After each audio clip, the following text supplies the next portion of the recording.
होती है। विजय कौशिक जी, अब बीजेपी तो कह रही है कि साइकिल पंचर है, तो हमें लग रहा है कि जो हाथ है वो पंचर भी बनाएगी, हवा भी भरेगी और लेके दौड़ेगी भी 27 में, है क्या?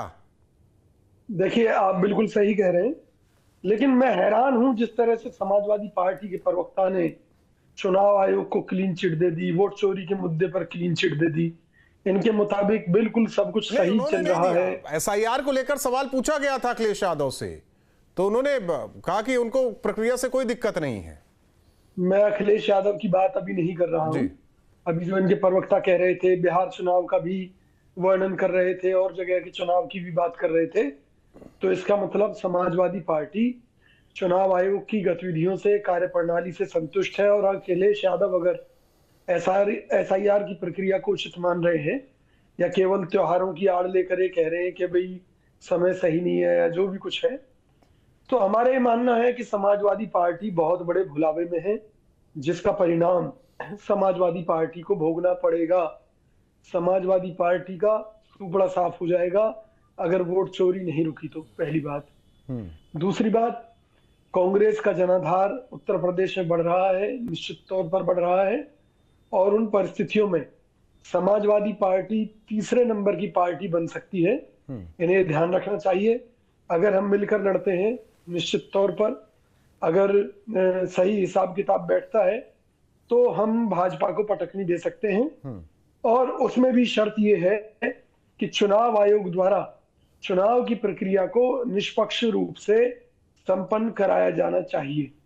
अगर उत्तर प्रदेश के अंदर निष्पक्ष चुनाव होते हैं और जो खरीद फरोख्त का काम है वोटर्स को, या जो जातिवाद के नाम पर सामाजिक विद्वेष पैदा करने की बातें हैं, अगर बीजेपी को इन सब चीजों से दूर रखा जाता है चुनाव आयोग द्वारा, तो निश्चित तौर पर कांग्रेस पार्टी एक बहुत बड़ी ताकत बनकर उभर रही है और चुनाव में हम इस बात को साबित भी कर देंगे।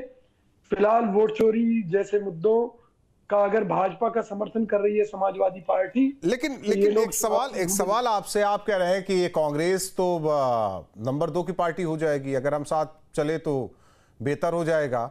लेकिन सवाल यही है कि बिहार का रिजल्ट तो अभी सबने देखा है, उस वजह से हो सकता है कि अब भरोसा किया जाए कि ना किया जाए, क्योंकि अखिलेश यादव ने तो भरोसा कई बार किया, लोकसभा चुनाव में, हाल फिलहाल में लोकसभा चुनाव में भी किया, लेकिन वहां देखिए तेजस्वी की पार्टी के साथ आप मेरी एक बात साथ मिलकर लड़े, बेहतर कुछ नहीं हो पाया।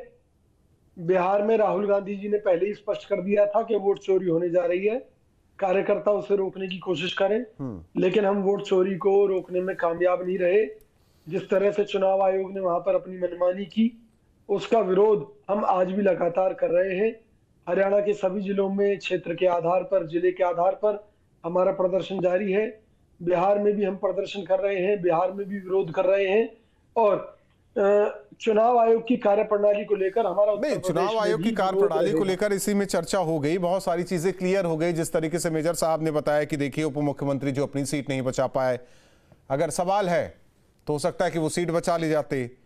अगर वाकई दबाव में चुनाव आयोग काम कर रहा है तो हमें नहीं लगता कि अमेठी सीट आप लोगों के पास वापस आ जाती। अगर चुनाव आयोग दबाव में काम कर रहा है, जो बातें जो वीरेंद्र भट्ट जी ने बातें की कि वोट एक बात तो सुनिए कि वोट कम हुए, मोदी के पक्ष में वोट कम हुए, तो वो भी स्थिति ना बनती। तो कुछ चीजें समझ में नहीं आती हैं, हम लोग उसमें पशुपेश में पड़ जाते हैं कि कहना क्या चाह रहे हैं, डिलीवर क्या करना चाह रहे हैं और रिजल्ट क्या आ रहा है।